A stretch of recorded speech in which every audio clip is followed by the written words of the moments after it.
Hola mi gente linda, ¿cómo están? Sean todos bienvenidos, bienvenidas y bienvenides a El Templo del Arte, un podcast en el cual compartiremos y exploraremos los rincones más fascinantes del arte. Soy Tatiana Moreno, estamos en el bello Templo Jaguar y hoy nos sumergiremos en un viaje único hacia la creatividad, la inspiración y la introspección artística. Como en todo templo, se comparten conocimientos, saberes. En el Templo del Arte esta no va a ser la excepción. Y el día de hoy vamos a compartir saberes artísticos sobre la academia. Para guiarnos un poco en este tema, tenemos un invitado muy especial. Se trata del maestro Carlos Guerrero. Él es el director y profesor de la Academia de Artes Guerrero. Ya tiene una trayectoria casi de 37 años en la enseñanza artística y en general en el mundo del arte. Vamos a hablar un poco sobre el tema de la academia, cómo ha sido su evolución con el paso de los años y cómo esto ha impactado a la sociedad. Así que le doy la bienvenida al profesor Carlos Guerrero. Maestro, bienvenido al Templo del Arte. Gracias, Tatiana, por tu invitación. Muy complacido de estar acá y de acompañarlos y que me acompañen también en este viaje. Tenemos una bebida especial para cada invitado. En el caso del profe decidió que fuera el cafecito. Cuéntanos por qué tanta obsesión con el café. No, el café le da a uno energía, es una inyección diaria. Yo creo que los días que he tenido que pasar sin café por alguna cosa médica son realmente días muy bajos de ánimo. Entonces para mí el café es como lo que me despierta, lo que me tiene alerta, lo que me da, y amo el café. Entonces, muchas gracias por ese café. Bueno, profe, es con mucho gusto. Sé que es una pregunta un poco popular, pero siento que es muy necesaria. Cuéntanos cómo empezaste en el mundo del arte, cómo te adentraste, cómo fueron esos primeros años para ti hablando artísticamente y adicional a eso, cómo llegaste a ser profesor, dirigir la academia y cómo ha sido este proceso alrededor de los años. Bueno, es una pregunta muy bella porque le trae a uno muchos recuerdos y básicamente de la infancia. Es decir, yo empecé a, eh, a tener este encuentro con el arte, yo creo que sobre los 12 años, 10, 12 años. Recuerdo que tenía un primo que dibujaba muy bien, o bueno, yo creía que dibujaba muy bien, y yo miraba mis dibujos y no era igual. Yo decía, pero yo tengo que aprender a hacer esto. Fue como un primer movimiento. Y después tuve la posibilidad de que me regalaran algunas pinturas y yo realmente empecé a pintar muy, muy joven, muy chiquito. Y era un apasionado. Entonces, como que yo llegaba del colegio y me ponía era a pintar y a dibujar y por fortuna siempre me quedaba mucho tiempo porque como que en el colegio me iba muy bien, no me molestaban, así es que me quedaba tiempo para hacer mis cosas. Pasaron los años, iba ya a terminar mi último grado en esa época, era el sexto de bachillerato, no el 11, no el grado 11, sino el sexto. Y una profesora se enfermó, la profesora que nos daba artes, que era terrible, pobrecita. Realmente era es decir, dictaba la materia de artes, yo creo que era profesora de inglés, y le decían, pues vaya a dictar artes. Y no era muy buena. Y todos mis compañeros sabían que yo dibujaba y pintaba, y habían visto mis trabajos y siempre me destacaba. Faltaban 2 meses para terminar el año, y ella pues abandonó. No podía dictar más la clase y el colegio tomó la decisión de cancelar la materia de artes. Entonces yo fui a hablar con el rector y le dije, no, yo la dicto. Pero me dice, pues ¿cómo lo...? O sea, eso es imposible. Usted no puede dictar esa materia a sus compañeros. Y dije, pregúntele a ellos. Si ellos dicen que sí, igual estábamos en un colegio que tenía, digamos, un apoyo en arte importante. Pues si ellos dicen que sí, pues si yo no cobro, yo les dicto la clase a mis compañeros y los compañeros dijeron que sí. Esa fue mi primera experiencia dictando clase a mis compañeros de colegio en grado 11.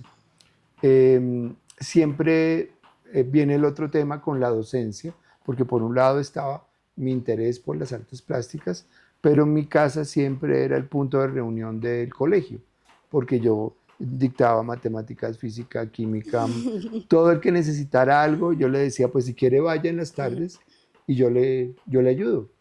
Entonces siempre hubo como esa necesidad y esa satisfacción porque el conocimiento que yo tuviera sirviera para algo y le sirviera a alguien. Entonces digamos que eso fue la fórmula perfecta. Ya terminó mi grado sexto en ese tiempo, o sea, el 11, y viajamos a Bogotá, de Cúcuta a Bogotá. Yo soy de Bogotá, pero vivimos unos años en Cúcuta y luego nos devolvimos otra vez a Bogotá. Y tenía una relación muy negativa con mi papá en ese momento.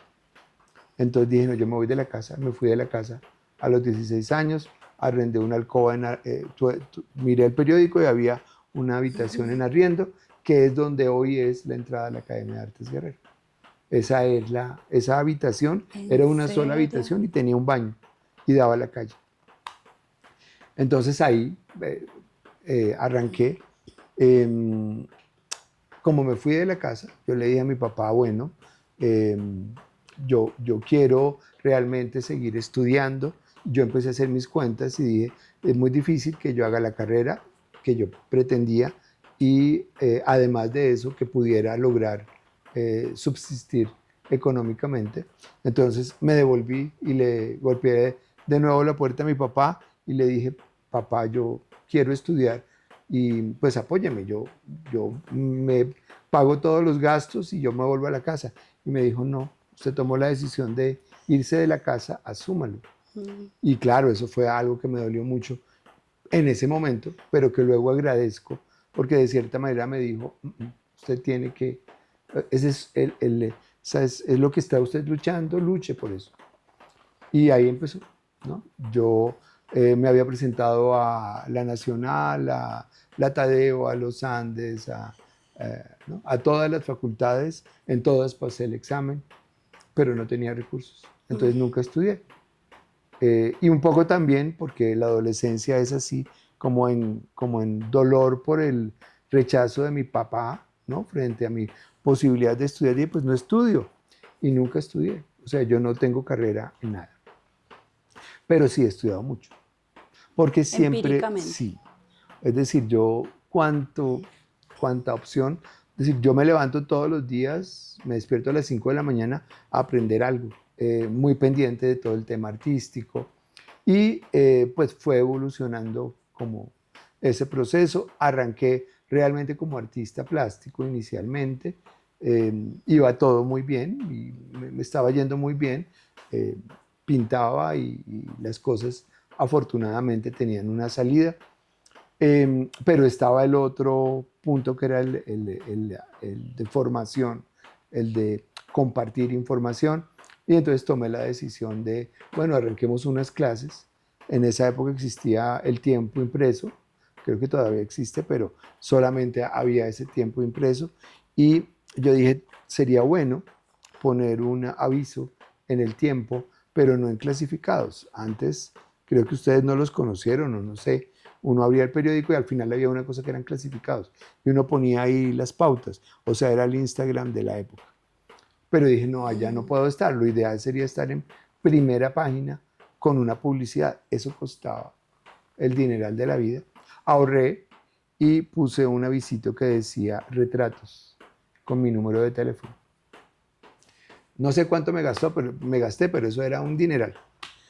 Y lo puse esperando que eso funcionara y nadie llamó. Pues pasó como un mes y no, y ya al mes alguien llamó y llamaron de la Embajada del Brasil que necesitaban un retrato para la hija del embajador. Y yo le dije, sí, pero yo no trabajo sino del natural, porque yo venía ya en mi trabajo artístico desarrollando y me dijeron, no, listo, véngase y lo hace. Y ya. Y obviamente hice eso y entonces después me llamó el embajador de El Salvador, luego el de México, luego el de... Y eso amplió como todos los horizontes. Entonces estuve ya más tranquilo, tomo la decisión de arrancar mi proceso en la academia y arranqué con un estudiante. Eso era una alcobita muy pequeña que había en la cama. Lo que hacía era subir el colchón y poner una tabla grande para que no se viera que yo vivía ahí y entonces puse otro aviso diciendo yo dicto clases de arte. Y compré un caballete y tuve mi primera alumna en ese espacio, donde ahora se entra a la academia. Wow. Y de ahí han pasado 37, ya vamos para 38 años. Y han pasado cerca de 27.000 estudiantes. Súper, profe, gracias por contarnos toda esta experiencia. Siento que la mayoría de artistas siempre tiene ese acercamiento desde la niñez. Qué lindo que haya sido así. Y tengo una pregunta. ¿Cuál fue esa primer clase que tú dictaste? Como ya había un trabajo, porque recuerdo que estábamos trabajando óleo, pero nadie conocía la espátula como herramienta de pintura, ¿no? Me pareció interesante a ese grupo de colegio dictarle óleo con espátula, porque yo lo venía haciendo. Eso fue un hit, porque además decían, pero ¿cómo? ¿No se pinta con pinceles? Y yo, no, también puedes trabajar con una herramienta metálica y esparcir el pigmento por empaste. Total. Hay otro tema que me pareció muy interesante de lo que hablabas y es este tema de que de pronto no, como jóvenes, no sé si solamente pasa en este país, creería que no, pero no se tiene como ese apoyo o esa guía de parte de los padres o de los profesores a realmente como enfocarte en el arte, que más allá de un hobby o una pasión, pues también es un oficio, ¿no? Es un oficio muy importante. ¿Qué piensas de que como que no se tengan esas pautas de crianza para guiarnos como artistas? ¿Lo crees necesario? ¿Crees que es algo más, es un proceso individual el hecho de que te guíen o no hacia estudiar arte? Sí, yo creo que primero hay un desconocimiento. El gremio artístico es muy pequeño. Es decir, la gente que realmente se dedica al arte eh, es un grupo muy pequeño. Y eso hace que sea difícil comunicar lo que se hace y lo importante que es el arte. Primero hay como una mirada un poco sesgada de la importancia del arte. Sesgada en la medida en que la sociedad considera que el arte no, es algo que no interesa, que no importa. Sin embargo, la sociedad solamente se ve reflejada en su esencia a través del arte. Entonces, digamos que finalmente nosotros como artistas, la gente cree que no somos necesarios, pero al final es lo que quedamos de la sociedad. ¿Sí? Es extraño, pero es así. Es O una sea, lo que queda realidad. es el arte. Ujú. ¿Sí? La economía pues se gastó, el dinero se gastó, pero lo que queda es el registro de ese ser humano que vivió y que ya está muerto. Total. Porque viene un tema también de la pasión. Es que desafortunadamente la gente estudia cosas que no lo apasionan. Entonces su vida se convierte en una carga de emociones negativas que lo llevan a hacer actos negativos en esa profesión que escogió mal. Entonces finalmente es un profesional de mala calidad. Y finalmente decide hacer otra cosa porque eso no era lo que quería. Ese es un tema complejo. A veces me preguntan, y con los padres es un tema porque dicen, no, pero es que, ¿de qué va a vivir? Y más bien yo cambiaría la pregunta, ¿no? Cuando muera, ¿qué va a quedar de él? El arte. Y si no es artista, no va a quedar nada. Quiero que nos cuentes cuáles han sido esos momentos más significativos dentro de tu carrera, tanto como artista como docente. De pronto, ¿cuál consideras que es el momento más significativo y el momento más retador en tu proceso? Bueno, más significativo como artista, digamos que participar en los salones nacionales de artistas. Estuve participando en varios, eso fue realmente un momento muy emotivo porque no tenía nada que ver con el tema artístico, con el tema de formación, sino era mi proyecto, ya en el Salón Nacional de Pintura, ¿no? En ese momento lo manejaba un banco que se llamaba el Banco Ganadero y gané el concurso nacional. Entonces eso eran como hitos muy importantes como en la carrera artística. Obviamente como lo mío más era la formación, era poder consolidar un proceso de formación en arte. Ahorita, por ejemplo, vamos a estar en Arbo. Me devuelvo a lo que acaba de pasar. sea, tenemos en este momento 15 estudiantes de la academia de cuarto semestre participando en Arbo. Entonces, primero, pues un estudiante no puede participar en Arbo. Segundo, todos los proyectos son de dibujo en Arbo y los que se van a presentar. Y digamos que para sumar a eso, todo es trabajo de figuración, que es completamente opuesto a lo que se está desarrollando en Arbo. Okay. Entonces es muy importante, porque de cierta manera como que todo el trabajo que se ha venido acumulando y se ha venido sumando, empieza a tener una validación en Colombia por lo menos de como el estamento más importante. Pero realmente lo más importante es cómo tú a través de lo que haces impactas al ser humano. Entonces el tema social a mí me interesa muchísimo. Entonces la academia tiene una fundación. En este momento estudian 250 niños gratuitos, ¿sí? En una fundación que tenemos en Soacha. En la academia tenemos chicos en condición de discapacidad, ¿no? Ellos no van a ser grandes artistas. Hay uno que sí, está ahorita trabajando con una galería en París, en Francia. Pero realmente el problema no es si ellos son o no son artistas, sino más bien es cómo el arte tiene la capacidad de hacer que su vida sea mejor.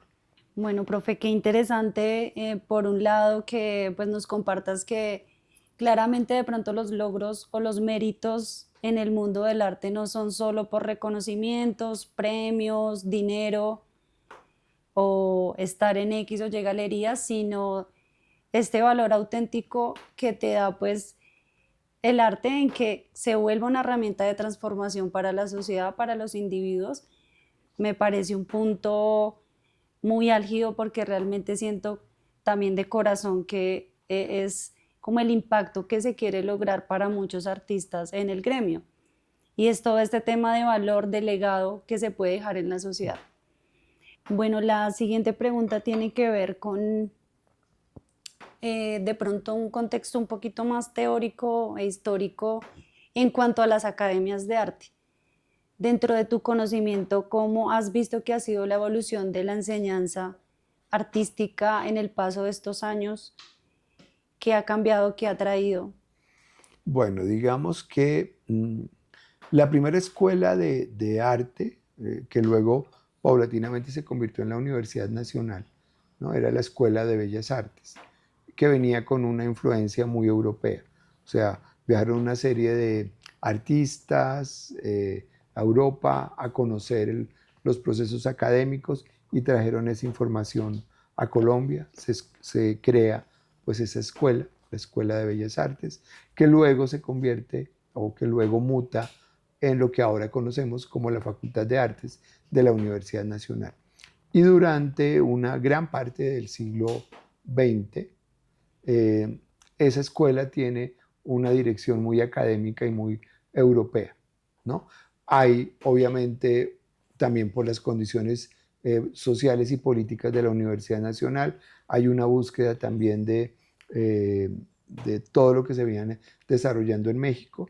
Y entonces hay como dos vertientes, una que viene de México, que viene también con una influencia rusa importante desde el comunismo también, y una europea, ¿no? Que era más academicista, como más institucional, que se mantiene durante un tiempo largo. Luego empieza la ruptura.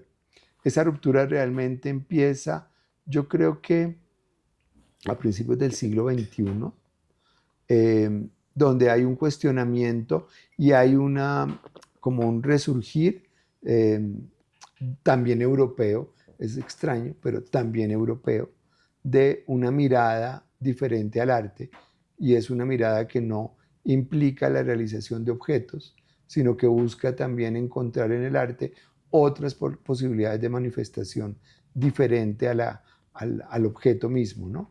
Y donde la pintura, el dibujo, el grabado, inclusive la fotografía, empiezan a quedar de lado como técnicas rezagadas, digamos, de esas nuevas realidades que llegan, donde está la instalación, la videoinstalación, el performance, que además es bastante viejo en Europa, eso es del dadaísmo y eso es, digamos, de mediados o principios del siglo XX, pero que acá llegaron y se enquistaron, ¿no?, en las instituciones.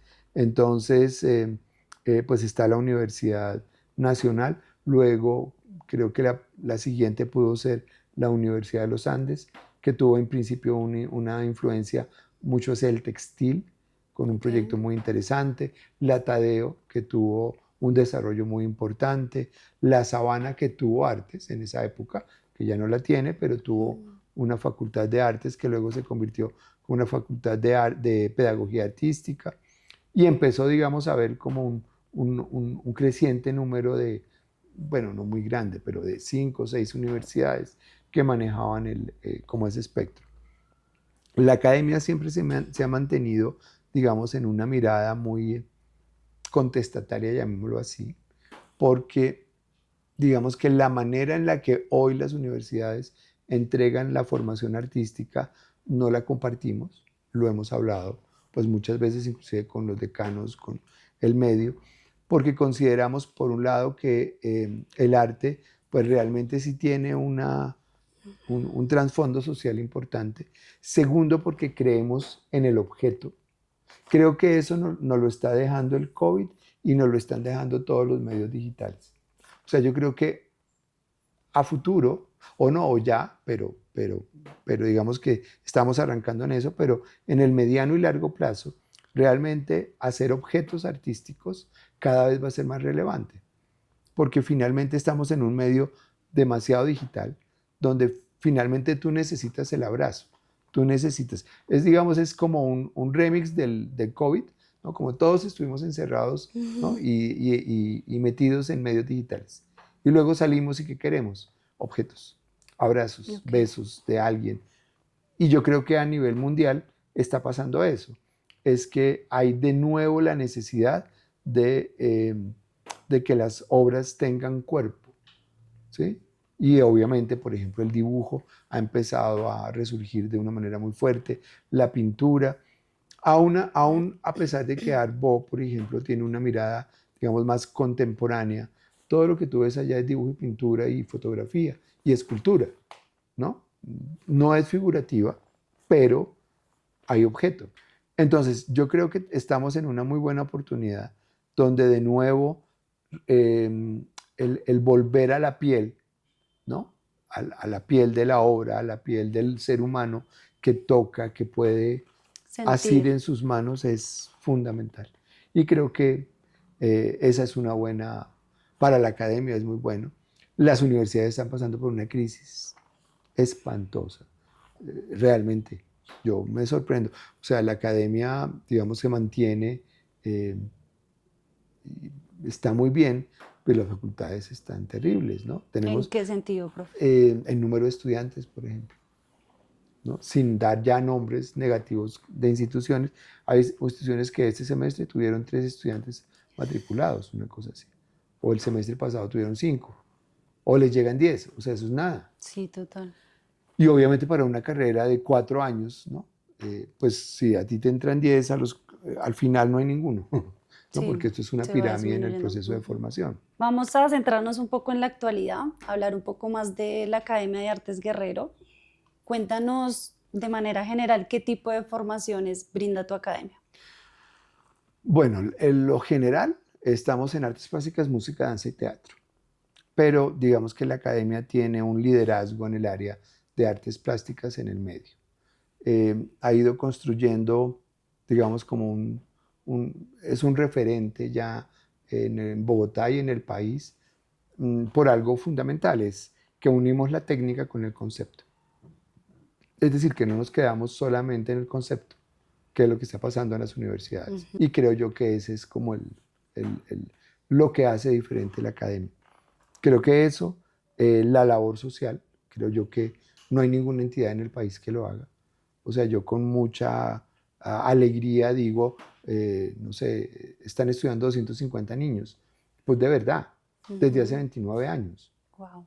Tenemos ahorita un grupo, por ejemplo, con CIREC, que es una entidad que trabaja con discapacidad física, y tenemos un proyecto de música. Y es ahora en diciembre estuvieron tocando en el Parque La 93. Entonces yo me siento allá y yo digo, no, esto es una maravilla. Maravilloso. Porque son todas esas realidades de esos seres humanos, ¿no?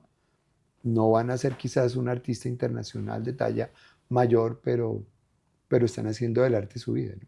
Total, no, es súper lindo, es muy lindo ver que, digamos que de una manera muy profesional, desde el área técnica, en la enseñanza artística y también el concepto, porque pues siendo estudiante de la academia, también me he adentrado más en este tema de generar una obra con lo que tú haces, de hablar, no solo que te quede linda, sino que tú estés transmitiendo algo, sea interior o que venga del exterior y lo quieras palpar, me parece brutal, porque si en las universidades públicas se trata más el tema del concepto, y eso lleva pues a otras aristas que dejan de un lado un poco lo humano.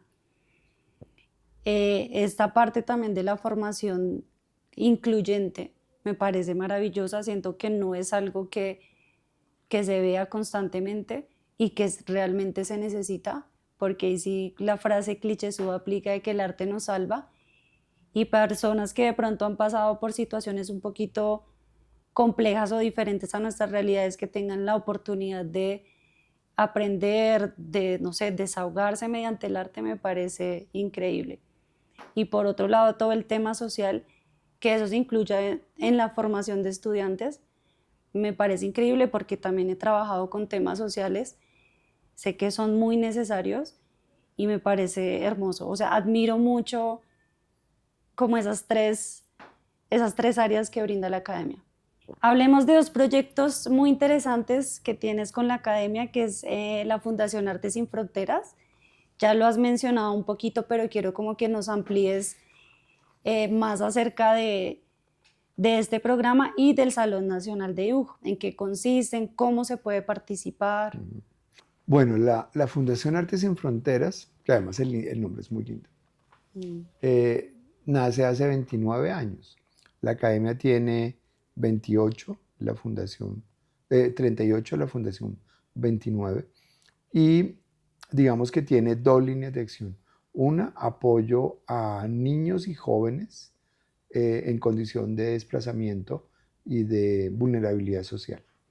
Este proyecto funciona en Soacha, no en la parte plana de Soacha, sino en las montañas de Soacha. Yo ya venía haciendo apoyo social, siempre la academia lo ha hecho, porque mi hermano tiene discapacidad, solo tengo un hermano. Mi hermano tiene una discapacidad cognitiva importante. Entonces la academia siempre le abrió la puerta a cualquier persona que tuviera alguna necesidad. Y pues dijimos, pues aquí es. Y empezamos a dictarles clases. Yo iba los domingos, nos íbamos los domingos a dictar clases porque sí, porque uno que hace el domingo, pues en vez de dormir, mejor va y hace algo que valga la pena. Entonces nos íbamos con un grupo de amigos, dictábamos los talleres, ya luego eso fue creciendo, tuvimos problemas de orden público allá y yo decidí, no, ya no podemos seguir yendo, era como muy difícil en términos de seguridad. Entonces los niños los empezamos a traer a la academia.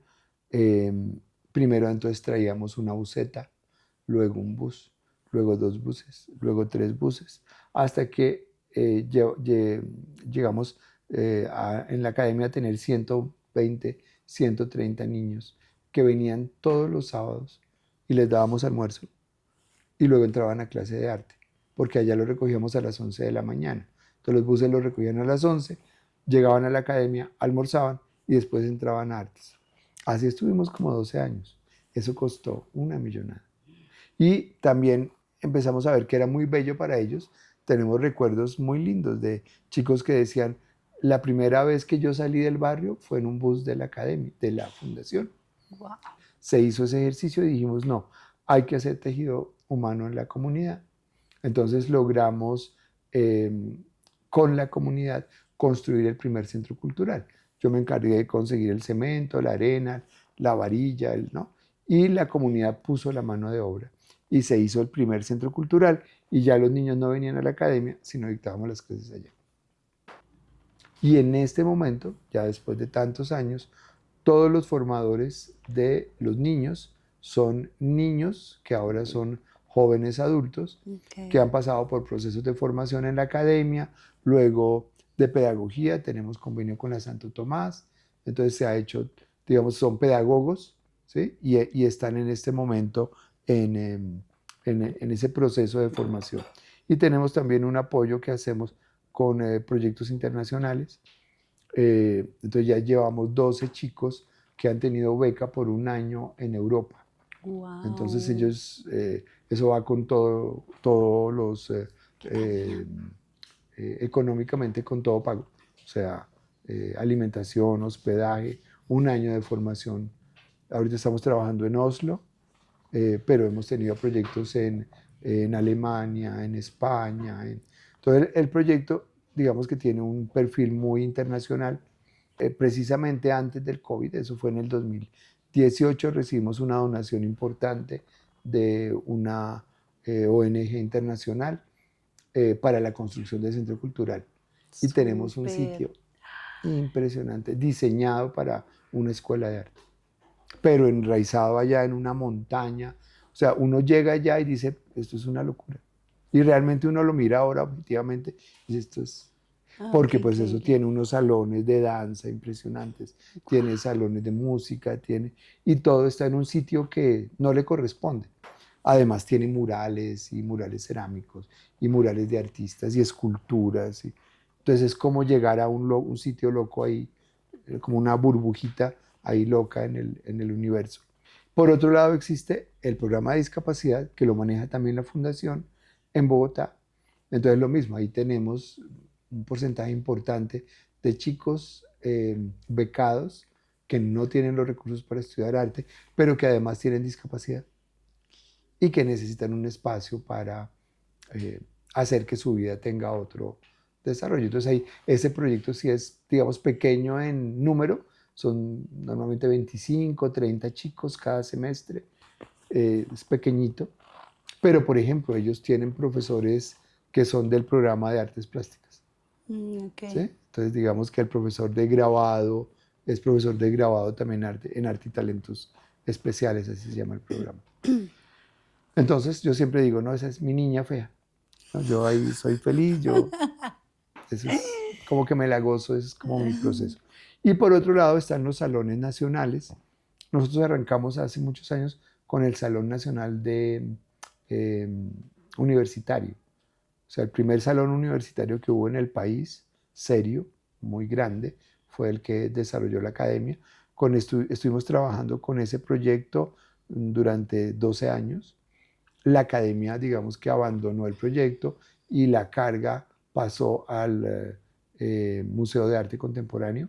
Ellos trabajan ahora un proyecto que se llama Proyecto Tesis, donde los estudiantes de la academia también han participado. Pero digamos que en ese momento estábamos trabajando, o bueno, sigue trabajando con dinero del Estado. Y pues yo tengo ahí mi raye con todo el tema público. Entonces, para mí trabajar con el Estado ha sido muy difícil. Digamos que yo soy más como empresa privada y no me ha ido bien, ¿no? O sea, con el Estado es como un tema mío y no me gusta, ¿no? La manera en la que el Estado se relaciona con las entidades entonces yo prefiero hacerlo solito, tranquilo, sin tensiones, y ahí trabajo. Y después, precisamente a partir del COVID, entonces dijimos, pues tenemos que rescatar los salones y rescatamos el Salón Nacional de Dibujo. Es el Salón Nacional de Dibujo y el de Pintura. Y pues con un impacto realmente impresionante. El año pasado los salones se hicieron en dos de las galerías más importantes de Bogotá.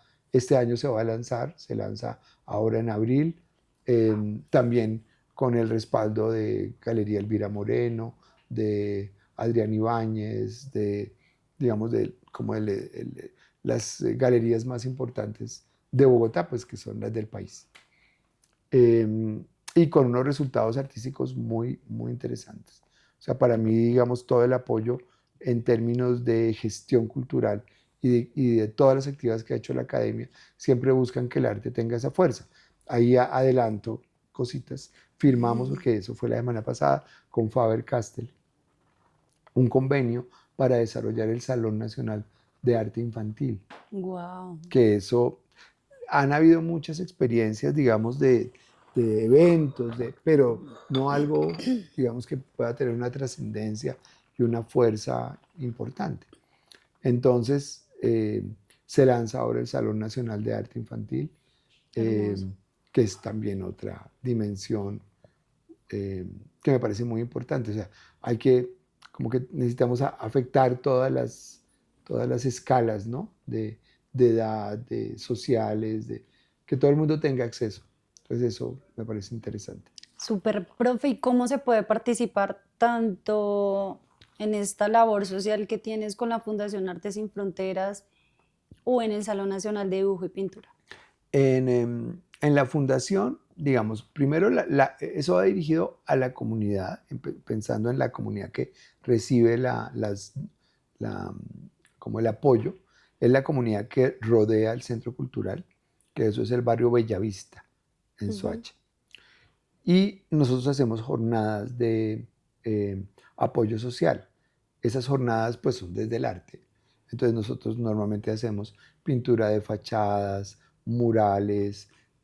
Terminamos el año pasado un proyecto bellísimo, porque digamos el centro cultural es muy grande, son como 650 metros de área de base, y esto tiene una construcción de 2 pisos, es un área muy generosa, pero digamos que allá eso está emplazado en una montaña en 45 grados. ¿Sí? Entonces, primero, construir ahí es supremamente costoso porque pues tú tienes que nivelar, pero no solamente es nivelar, sino no dejar que la montaña se caiga. O sea que hay que hacer siempre muros de contención.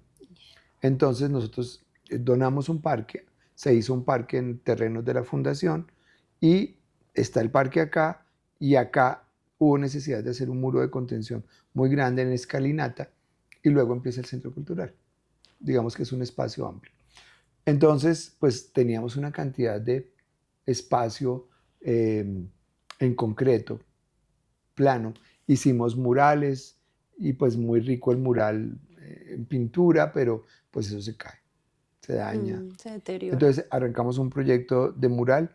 Nadine Ospina nos donó el diseño. Nadine Ospina es uno de los artistas plásticos más importantes del país, y durante un año 462 voluntarios realizamos el mural cerámico. Eso es voluntariado. Pero por otro lado, la academia tiene una bodega aquí en Bogotá, ahí recogemos ropa, alimentos, camas, cualquier cosa que a ti te sobre, a alguien le hace falta. Y nuestra labor simplemente es llevarlo a la fundación, y ya los formadores tienen como un proceso en algunos casos hay cosas que llegan que se venden porque son y sirven para el proyecto, en otros casos son cosas que se regalan, ¿no? O sea que cualquier cosa que llega se distribuye de una manera equitativa en el espacio. Entonces, una manera de vincularse, pues también es ir y conocerlo. Yo creo que esa experiencia le cambia a uno la vida. Ya para los salones, la ventaja pues es que está abierto para cualquier creador en Colombia. Y pues, digamos, el año pasado entregamos 30 millones en premios. No es poquito. No, claro que no. Nada más todo el impacto pues artístico y académico que llega a tener, ¿no? ¿Por qué medios las personas podrían contactarse con la academia? No, por la página web. Ahí está toda la información, que es artesguerrero.edu.co. artesguerrero.edu.co. Y ahí está todo. La fundación también. Ahora el Instagram, que es como el medio más. El Instagram se está volviendo en algo más importante que la página. Entonces, gente linda, ya saben, pueden contactarse directamente por la página web de la academia o por el Instagram, hacer parte del voluntariado, donar también pues cositas que ya no utilicen y participar, si son artistas, abrirse como al campo del Salón Nacional de Dibujo y de Pintura. Por lo que he visto, tiene un impacto brutal, así que anímense porque es de verdad una gran oportunidad para que surjan como artistas. Profe, si tú pudieras cambiar algo del sistema educativo artístico, ¿qué sería lo que quisieras cambiar? Que las universidades volvieran a tener talleres, ¿no? Yo recuerdo, yo conocí el taller, por ejemplo, de grabado de la Universidad Nacional, el taller de escultura, pues que eso había malacates, se trabaja con piedra. No, eso era una cosa Wow. extraordinaria. De eso no existe nada. Creo que ahora la SAP, por ejemplo, tiene un taller de grabado bien montado, pero es como, por ejemplo, en Bogotá es como de los pocos. La Javeriana tiene muy buenos espacios, pero como el taller armado, ¿no? Falta. Y que los utilicen, ¿no? Por ejemplo, todo el tema de maderas. A mí me preocupa mucho el área tridimensional. Hemos estado hablando de eso con los docentes porque no hay formación tridimensional en el país. ¿Sí?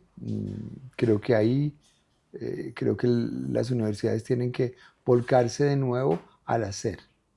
Esa es mi mirada, sin desconocer o sin desatender lo teórico. Pero es como el pénsul llega otra vez como a un nivel intermedio donde todo tenga importancia. Porque los chicos salen muy perdidos. Salen como, pues yo hice mi proyecto de grado, pero yo no sé pintar, yo no sé dibujar, ¿no? Yo no sé hacer. A mí me dijeron piense, que está muy bien y Ujú. que es fundamental.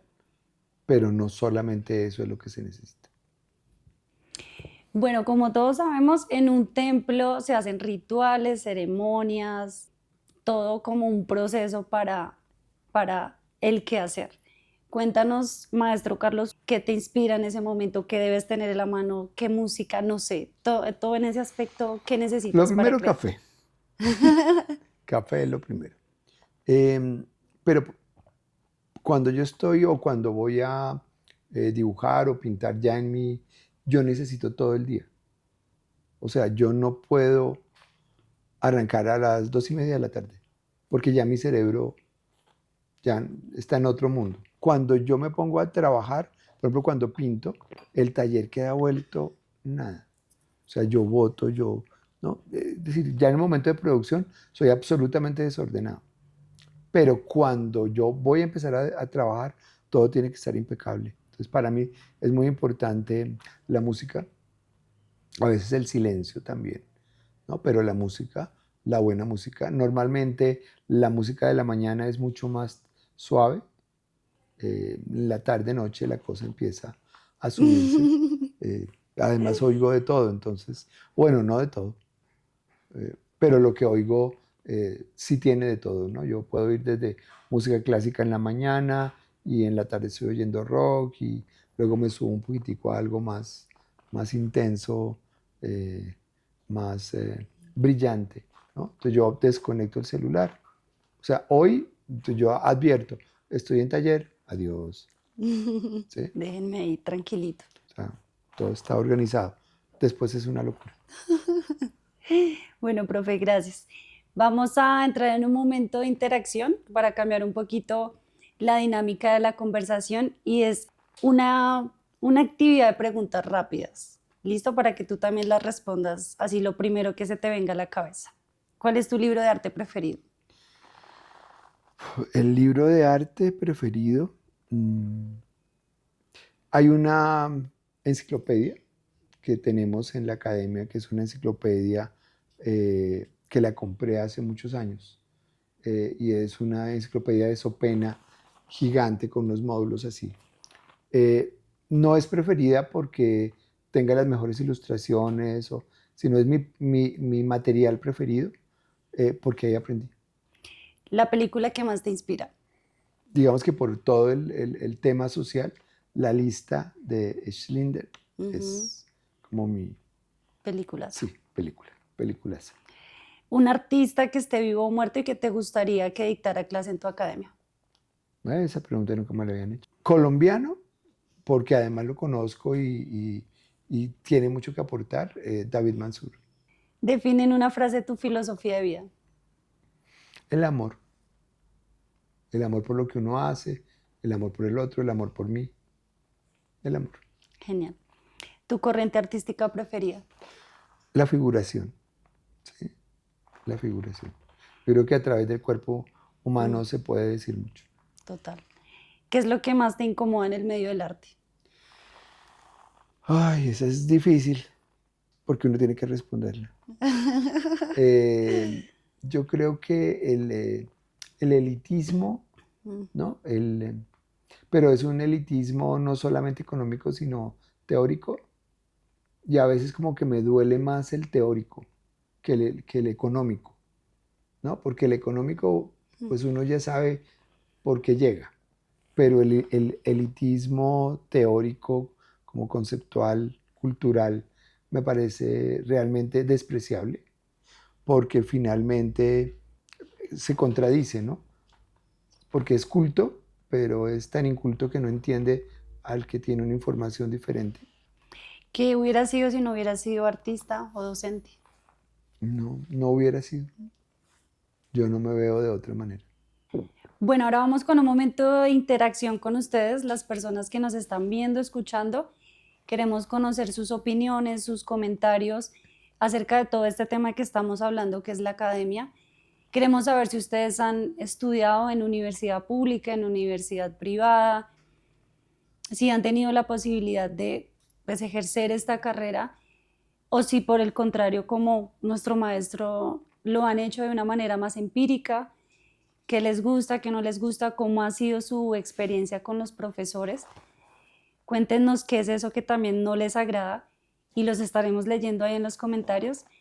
Este podcast también está muy abierto a todas sus ideas, sus opiniones y lo importante es que generemos como esa comunidad y esa charla constante de todos estos temas que estamos tratando en el Templo del Arte. Bueno, ahora nos vamos a transportar un poco hacia el futuro.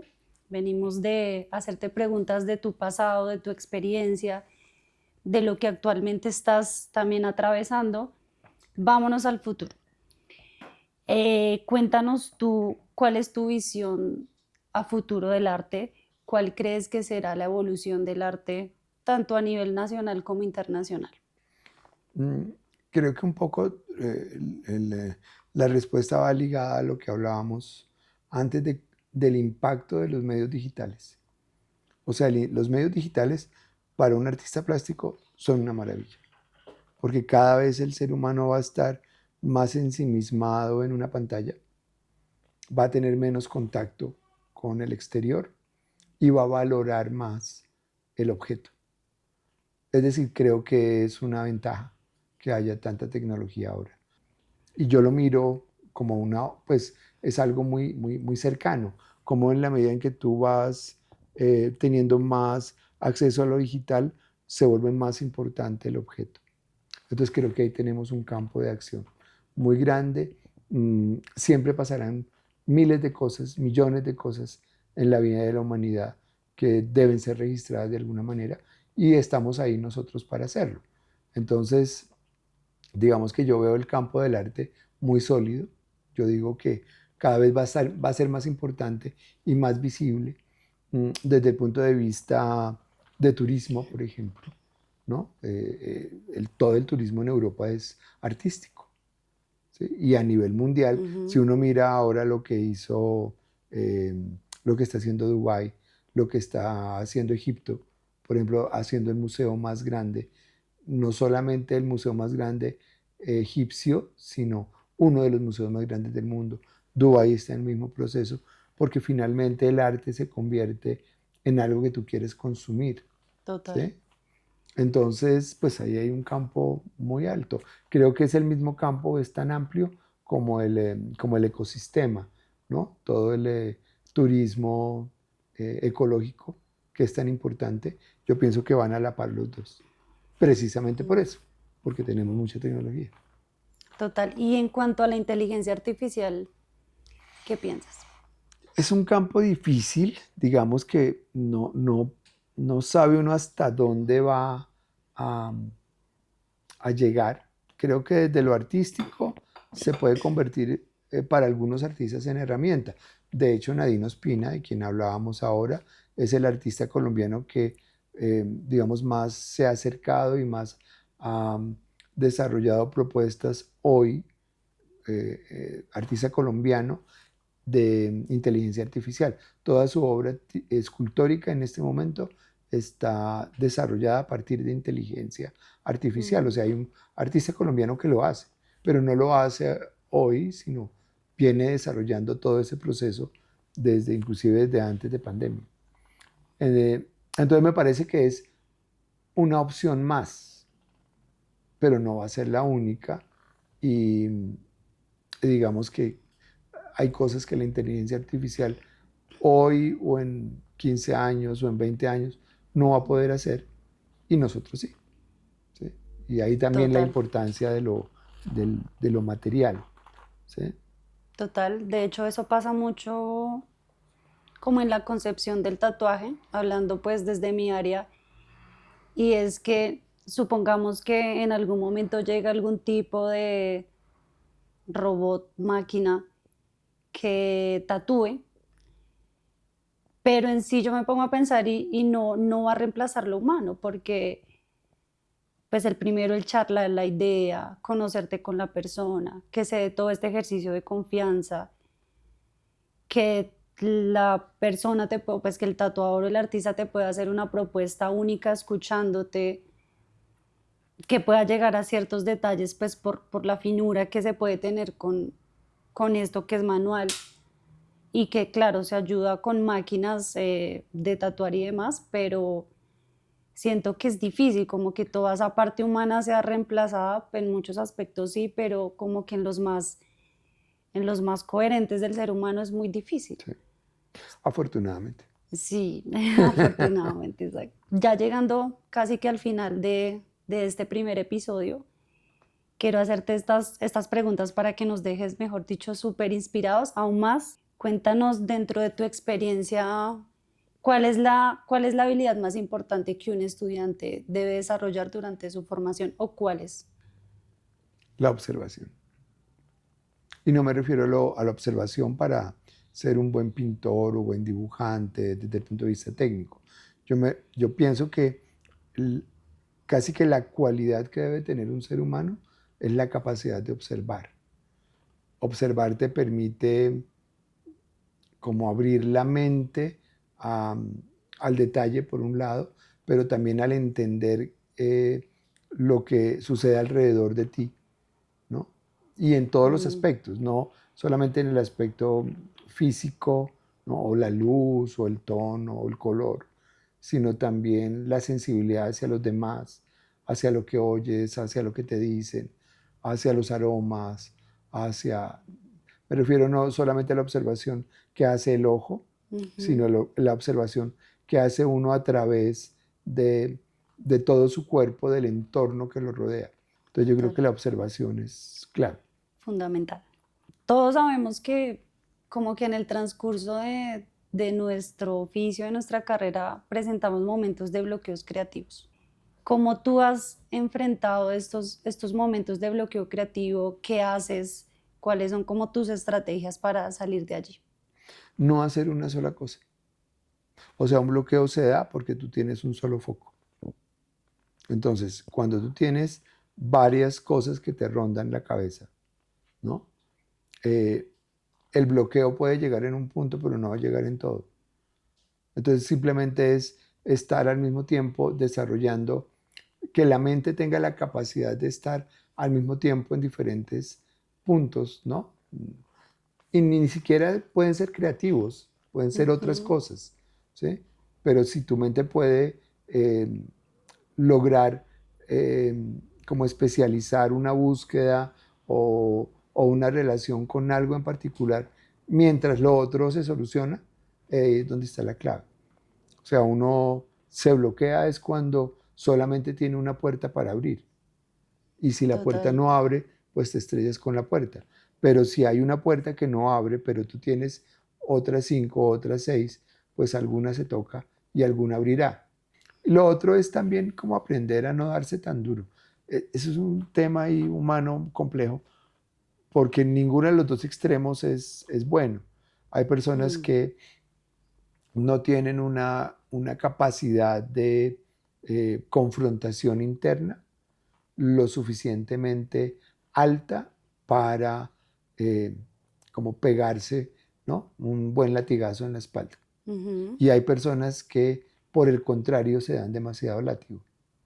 Entonces, los dos extremos son un vicio.